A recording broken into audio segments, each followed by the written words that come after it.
السلام علیکم ورحمۃ اللہ وبرکاتہ۔ دوستو، آپ کی خدمت میں 10 باتیں عرض کی جائے گی۔ نمبر 1، حضرت یوسف علیہ السلام۔ حضرت یوسف علیہ السلام بڑے مشہور اور جلیل القدر پیغمبر ہے۔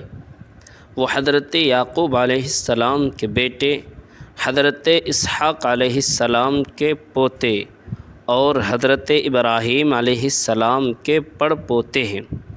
اللہ تعالیٰ نے ان کی شان میں ایک مکمل سورہ یوسف کے نام سے نازل فرمائی ہے، جس میں ان کی زندگی کے حالات و واقعات عجیب انداز سے بیان فرمائے ہیں۔ قرآن کریم میں 27 مرتبہ ان کا تذکرہ آیا ہے۔ ان کی پیدائش حضرت ابراہیم علیہ السلام کے تقریباً 250 سال بعد عراق کے شہر فدان ارم میں ہوئی۔ بچپن ہی میں وہ اپنے والد کے ساتھ فلسطین آ گئے تھے۔ ان کے 11 بھائیوں میں بنیامین کے علاوہ باقی سب ستولے بھائی تھے۔ حضرت یعقوب علیہ السلام ان سے بے حد محبت کرتے تھے۔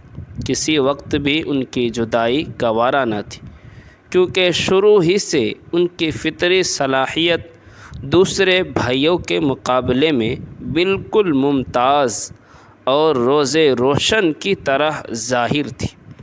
حضرت یعقوب علیہ السلام ہونہار فرزند کی پیشانی پر چمکتا ہوا نور نبوت پہچانتے تھے اور وحی الہی کے ذریعے اس کی اطلاع بھی پا چکے تھے۔ اللہ تعالیٰ نے انہیں نبوت کے ساتھ حکومت و سلطنت سے بھی نوازا تھا۔ نمبر 2، حضور صلی اللہ علیہ وسلم کا معجزہ۔ آپ صلی اللہ علیہ وسلم کی پکار پر پتھر کا حاضر ہو جانا۔ ایک مرتبہ حضرت اکرمہ رضی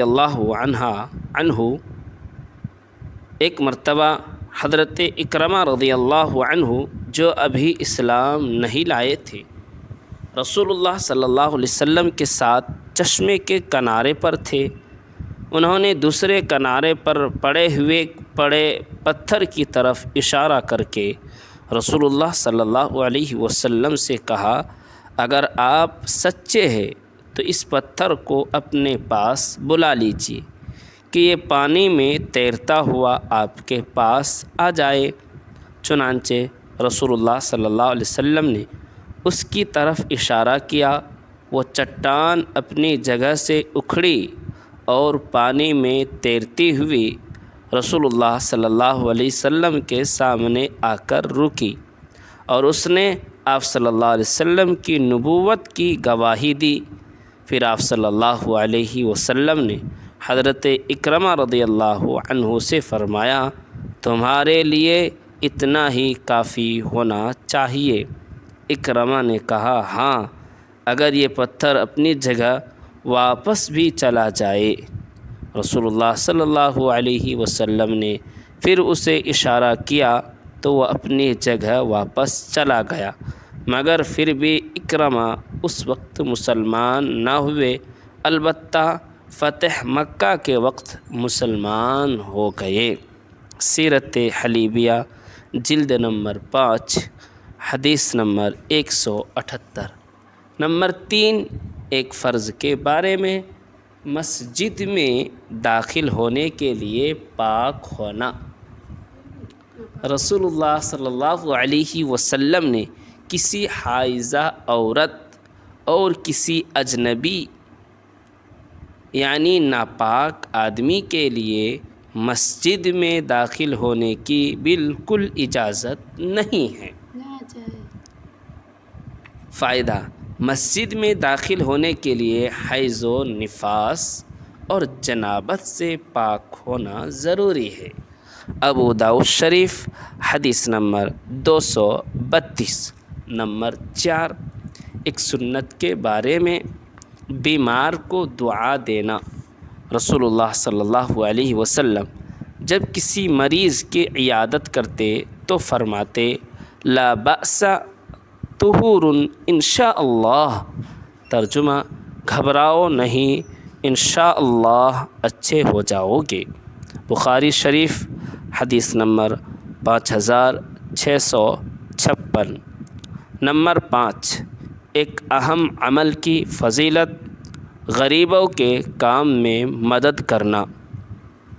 رسول اللہ صلی اللہ علیہ وسلم نے فرمایا، بیوہ اور مسکین کے کاموں میں جد و جہد کرنے والا اللہ کے راستے میں جہاد کرنے والے کی مانند ہے۔ بخاری شریف حدیث نمبر 5353۔ نمبر 6، ایک گناہ کے بارے میں اللہ تعالیٰ کے ساتھ شرک کرنا۔ قرآن میں اللہ تعالیٰ فرماتا ہے، بلا شبہ اللہ تعالیٰ شرک کو معاف نہیں کرے گا۔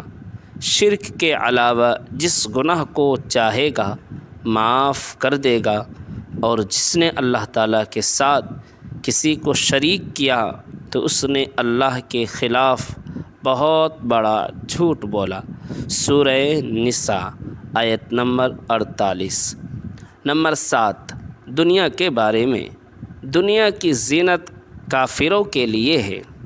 قرآن میں اللہ تعالیٰ فرماتا ہے، دنیا کی زندگی تو کافروں کے لیے سوار دی گئی ہے، نہ کہ مسلمانوں کے لیے، اور کافر لوگ مسلمانوں کا مذاق اڑاتے ہیں، حالانکہ جو مسلمان کفر و شرک سے بچتے ہیں وہ قیامت کے دن ان کافروں سے درجوں میں بلند ہوں گے۔